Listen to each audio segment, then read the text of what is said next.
ಎಲ್ಲ ನನ್ನ ಪ್ರೀತಿಯ ರೈತರಿಗೆ ನಮಸ್ಕಾರ. ಪುಟ್ಟಲಾಕ್ಸ್ ಯೂಟ್ಯೂಬ್ ಚಾನಲ್ ಸ್ವಾಗತ. ಈ ವಿಡಿಯೋ ಮಾಡೋ ಉದ್ದೇಶ ಏನಪ್ಪ ಅಂದರೆ ಟೊಮೊಟೊ ಯಾವ ರೀತಿ ಬೆಳಿಬೇಕು ಅನ್ನೋದ್ರ ಬಗ್ಗೆ. ಈ ವಿಡಿಯೋ ಫುಲ್ಲಾಗಿ ವಾಚ್ ಮಾಡಿ, ನಿಮಗೆ ಎಲ್ಲ ನೀಟಾಗಿ ಅರ್ಥ ಆಗುತ್ತೆ. ಈ ವಿಡಿಯೋಗೆ 1000ರಿಂದ 1500 ಲೈಕ್ಸ್ ಎಕ್ಸ್ಪೆಕ್ಟ್ ಮಾಡ್ತಾಯಿದ್ದೀನಿ. ದಯವಿಟ್ಟು ಎಲ್ಲರೂ ಲೈಕ್ಸ್ ಮಾಡಿ. 1500 ಲೈಕ್ಸ್ ಎಕ್ಸ್ಪೆಕ್ಟ್ ಮಾಡ್ತಾಯಿದ್ದೀನಿ. ಮಾಡಿ, ದಯವಿಟ್ಟು ಎಲ್ಲರೂ ಲೈಕ್ಸ್ ಮಾಡಿ. ಈ ವಿಡಿಯೋದಲ್ಲಿ ಟೊಮೊಟೊ ಯಾವ ರೀತಿ ಬೆಳಿಬೇಕು, ಔಷಧಿ ಯಾವ ರೀತಿ ಹೊಡಿಬೇಕು, ಅದಕ್ಕೆ ಗೊಬ್ಬರ, ಮಾರ್ಕೆಟ್ಗೆ ಯಾವ ರೀತಿ ತೊಗೊಂಬರಬೇಕು, ಯಾವ ರೀತಿ ತೊಗೊಂಬಂದರೆ ಒಳ್ಳೆ ರೇಟ್ ಸಿಗುತ್ತೆ ಅನ್ನೋದ್ರ ಬಗ್ಗೆ ಈ ವಿಡಿಯೋ ಫುಲ್ಲಾಗಿದೆ. ದಯವಿಟ್ಟು ಫುಲ್ ವಿಡಿಯೋ ನೋಡಿ, ಆಮೇಲೆ ಕಮೆಂಟ್ ಮಾಡಿ. ಅರ್ಧಂಬರ್ಧ ವಿಡಿಯೋ ನೋಡಿ ನೆಗೆಟಿವ್ ಆಗಿ ಕಮೆಂಟ್ ಮಾಡೋದು ತಪ್ಪು. ದಯವಿಟ್ಟು ಫುಲ್ ವಿಡಿಯೋ ನೋಡಿ. ನಿಮಗೆ ಇಷ್ಟ ಆಗುತ್ತೆ ವಿಡಿಯೋ ಅಂತ ನನಗೆ ತುಂಬ ಹೋಪ್ಸ್ ಇದೆ. ದಯವಿಟ್ಟು ವಿಡಿಯೋ ಫುಲ್ ನೋಡಿ, ಆಮೇಲೆ ಕಮೆಂಟ್ ಮಾಡಿ. ಆದಷ್ಟು ವಿಡಿಯೋ ಲೈಕ್ ಮಾಡಿ, ಇನ್ನೊಬ್ಬ ರೈತರಿಗೆ ಶೇರ್ ಮಾಡಿ, ತುಂಬ ಯೂಸ್ ಆಗುತ್ತೆ. ಈಗ ಬನ್ನಿ KN ಮಂಡಿ ಮಾಲಕ ಪ್ರಕಾಶ್ ಅವರು ಮಾತಾಡೋಣ. ನಮಸ್ಕಾರ ಅಣ್ಣ. ಇತ್ತೀಚೆಗೆ ಟೊಮೊಟೊ ಬೆಲೆ 4 ತಿಂಗಳಿಂದ ತೀರಾ ಕಡಿಮೆ ಆಗ್ತಾನೆ ಇದೆ. ಅದಕ್ಕೆ ಮುಖ್ಯವಾದ ಕಾರಣ ಏನು ಅಂತ ಸ್ವಲ್ಪ ಹೇಳಿ. ನೋಡಿ, ಈಗ ಏನು ಸರ್ಕಾರಗಳಲ್ಲಿ ನಡೀತಾ ಇದೆ ಹೋರಾಟಗಳು, ಸುಮ್ಮನೆ ಹೋರಾಟಗಳು ಮಾಡ್ತಾರೆ. 4 ತಿಂಗಳಾಗಿದೆ ರೈತರ ಪರವಾಗಿ ಸರ್ಕಾರಗಳಾಗಲಿ ವಿರೋಧ ಪಾರ್ಟಿಗಳವರಾಗಲಿ ಯಾರು ನಿಲ್ಲೋದಕ್ಕೆ ಬರಲಿಲ್ಲ. ಈಗ ಏನಾದರೂ ಬೆಲೆ ಏರಿಕೆ ಆಯಿತು ಅಂತಂದರೆ, ಬೆಲೆ ಏರಿಕೆ ಆಗೋಯ್ತು, ಗಗನಕ್ಕೆ ಏರಿದ ಟೊಮಾಟೊ ಅಂತ ಹೇಳ್ಬಿಟ್ಟು ಮೀಡಿಯಾಗಳೆಲ್ಲ ಬರ್ತೈತೆ. ಈ ಕಡೆ ಮೀಡಿಯಾವರು ನಮಗೇನು ಸಹಾಯ ಮಾಡಿಲ್ಲ, ರೈತರ ಪರವಾಗಿ ನಿಲ್ಲಿಲ್ಲ. ಈ ಕಡೆ ಬಂದು ಸರ್ಕಾರಗಳಾಗಲಿ ವಿರೋಧ ಪಾರ್ಟಿಗಳ ಇದುವರೆಗೂ ರೈತರಿಗೆ ಏನು ಕಷ್ಟ ಆಗಿದೆ, 4 ತಿಂಗಳಾಗಿದೆ ಟೊಮಾಟೊ ಬೆಲೆ ಕುಸಿತಕೊಂಡು, ಹಾಕಿರೋ ಬಂಡವಾಳ ಸಹ ಬರ್ತಾ ಇಲ್ಲ. ರೈತರ ನೆರವಿಗೆ ಯಾರು ನಿಂತಿಲ್ಲ. ಇದು ತುಂಬ ಬೇಸರ ತರ್ತಕ್ಕಂಥ ಸಂಗತಿ. ಈ ಮುಂದಿನ ದಿನಗಳಲ್ಲಾದ್ರೂ ರೈತರಿಗೆ ಏನು ಬೆಲೆ ಕುಸಿತ ಆದ, ಟೊಮಾಟೊ ಆಗಲಿ ತರಕಾರಿ ಆಗಲಿ ಬೇರೆ ಯಾವುದೇ ಆಗಲಿ ಕುಸಿತ ಆದಂಥ ಸಂದರ್ಭದಲ್ಲಿ ರೈತರ ಪರವಾಗಿ ನಿಲ್ಲಬೇಕು. ನಿಲ್ಲಿಲ್ಲ ಅಂದರೆ ಮುಂದಿನ ದಿನಗಳಲ್ಲೇ ಉಗ್ರ ಹೋರಾಟ ರೈತರು ಮಾಡಬೇಕಾಗತ್ತೆ ಅಂತ ರೈತರ ಪರವಾಗಿ ನಾನು ಕೇಳ್ಕೊಳ್ಳೋದಕ್ಕೆ ಇಷ್ಟಪಡ್ತಾ ಇದ್ದೀನಿ. ಅಣ್ಣ, ಈಗ ಟೊಮೊಟೊ ಸೀಸನ್ ಸ್ಟಾರ್ಟ್ ಆಗ್ತಿದೆ. ರೈತರು ಯಾವ ರೀತಿ ಟೊಮೊಟೊ ಬೆಳಿಬೇಕು, ಯಾವ ರೀತಿ ಔಷಧಿ ಹೊಡಿಬೇಕು, ಯಾವ ರೀತಿ ಗೊಬ್ಬರ ಹಾಕಬೇಕು ಅನ್ನೋದ್ರ ಬಗ್ಗೆ, ಹಾಗೂ ಟೊಮೊಟೊ ಮಾರ್ಕೆಟ್ಗೆ ಯಾವ ರೀತಿ ತೊಗೊಂಬರ್ಬೇಕು, ಟೊಮೊಟೊ ಬೆಲೆ ಇರುತ್ತೋ ಇರೋಲ್ಲ ಅನ್ನೋದ್ರ ಬಗ್ಗೆ ನಮ್ಮ ರೈತರಿಗೆ ದಯವಿಟ್ಟು ಮಾಹಿತಿ ತಿಳಿಸ್ಕೊಡಿ ಅಣ್ಣ. ನೋಡಿ, ಈಗ ಏನು ಟೊಮಾಟೊ ನಾಟಿ ಮಾಡ್ತಾ ಇದ್ದಾರೆ, ಯಥೇಚ್ಛವಾಗಿ ಟೆಂಪ್ರೇಚರ್ ಜಾಸ್ತಿ ಆಗ್ತಾ ಇದೆ. ದಿನೇ ದಿನೇ ಟೆಂಪ್ರೇಚರ್ ಜಾಸ್ತಿ ಆಗ್ತಾ ಇದೆ. 30ರಿಂದ 40 ಟೆಂಪ್ರೇಚರ್ ಹೋಗೋಂಥ ಎಲ್ಲ ಸಾಧ್ಯತೆಗಳು ಕಾಣಿಸ್ತಾ ಇದೆ.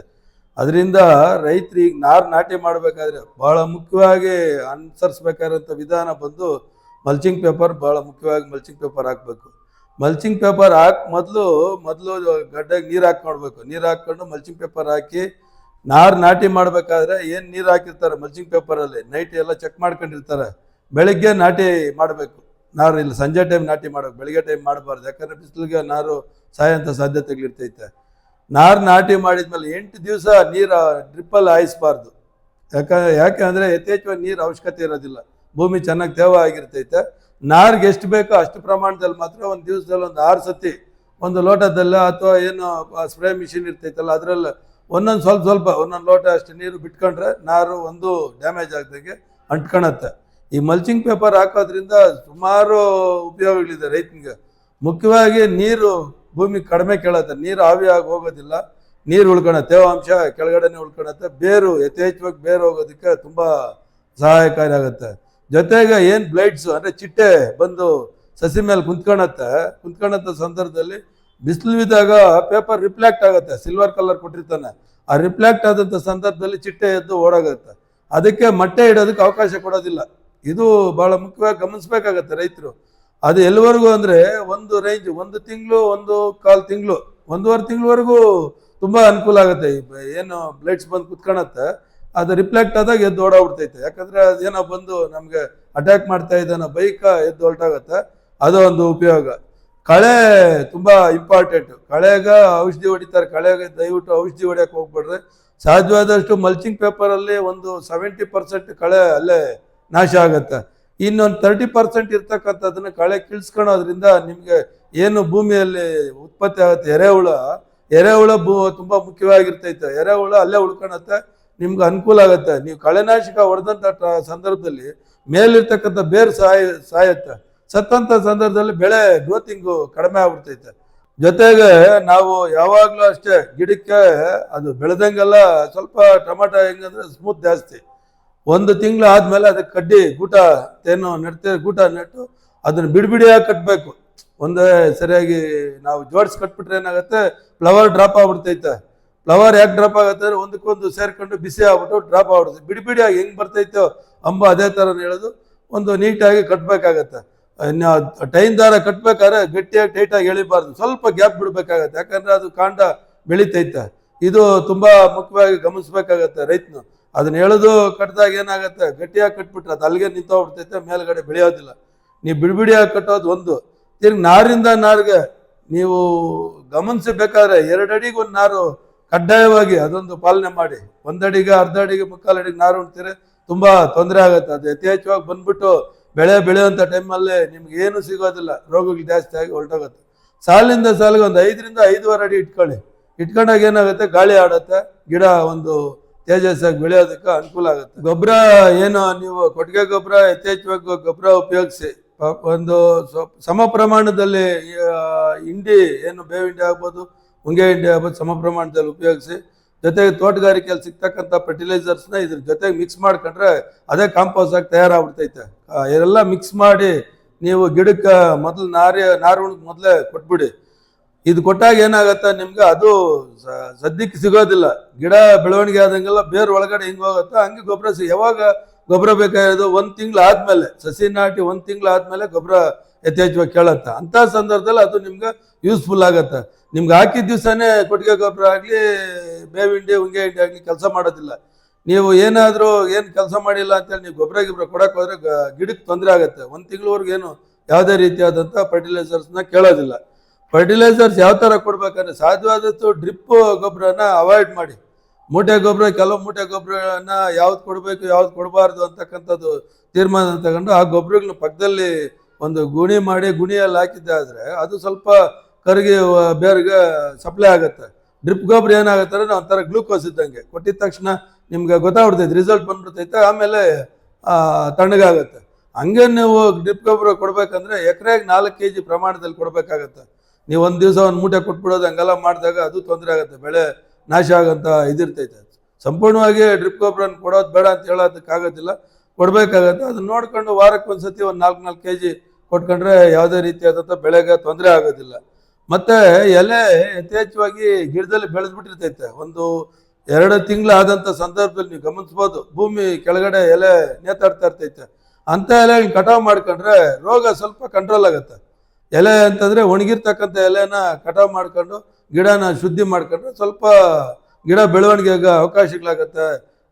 ಅದನ್ನು ನೀವು ಅನುಸರಿಸ್ಬೇಕಾಗತ್ತೆ. ಕೀಟನಾಶಕಗಳನ್ನ ನೀವು ಪ್ರತಿದಿನನೂ ಗಮನಿಸ್ತಾ ಇರಬೇಕು. ಬೆಳಿಗ್ಗೆ ಹೋಗಿ ನೋಡಿದಾಗ ನಿಮ್ಗೆ ಗೊತ್ತಾಗತ್ತೆ, ಏನು ಎಲೆ ಮೇಲೆ ಮಚ್ಚೆ ಬಂದಿರೋದಾಗ್ಬೋದು, ಅಥವಾ ಗೆರೆ ಟೈಪ್ ಬಂದಿರೋದಾಗ್ಬೋದು, ಅಥವಾ ತೂತ ಆಗ್ಬೋದು. ಇವನ್ನೆಲ್ಲ ಗಮನಿಸಿದಾಗ ಏನು ಎಲೆ ಮೇಲೆ ಗೆರೆ ಬಂದಿದ್ರೇನೋ, ರಂಗೋಲೆ ಥರ ಹುಳ ಬಂದಿದೆ, ಅದಕ್ಕೆ ಯಾವ ಔಷಧಿ ಹಾಕ್ಬೇಕು ಅದನ್ನೇ ಸಿಂಪಡಣೆ ಮಾಡ್ಕೊಳ್ಳಿ. ಯಾವುದಂದ್ರೆ ತಗೊಂಡೋಗಿ ಹೊಡಿಯೋದು ಅದೆಲ್ಲ ಮಾಡೋಕೆ ಹೋಗ್ಬಿಡ್ರೆ ಅದು ಹೆವಿ ಕೆಮಿಕಲ್ ಆಗಿ ಬೆಳೆ ನಷ್ಟ ಆಗುವಂಥ ಸಂದರ್ಭನೂ ಇರ್ತೈತೆ. ಕೀಟ ಏನು ಎಲೆಗೆ ಹುಳ ಬಿದ್ದಿರೋದು ಗೊತ್ತಾಗ್ಬಿಡ್ತೈತೆ ಆರಾಮಾಗಿ. ನಿಮ್ಗೆ ಎಲೆ ತೂತಾಗಿದ್ದಂಥ ಸಂದರ್ಭದಲ್ಲಿ ಕೀಟನಾಶಕ ಬಳಸಿ. ಒಂದು ವಾರದಲ್ಲಿ 1 ಸತಿ ಕೀಟನಾಶಕಗಳು ಬಳಸಿದ್ರೆ ನಿಮ್ಗೆ ಬೆಳೆ ಅಷ್ಟೊಂದು ನಾಶ ಆಗೋಂಥ ಸಾಧ್ಯತೆಗಳಿರೋದಿಲ್ಲ. ನೀವು ಹೆಚ್ಚಿಗೆ 2 ದಿವಸಕ್ಕೆ 3 ದಿವಸಕ್ಕೆ ಔಷಧಿ ಹಾಕೋಂಥದ್ದು ಏನು ಬೇಕಾಗಿಲ್ಲ ಅಂತ ಅನ್ಸುತ್ತೆ.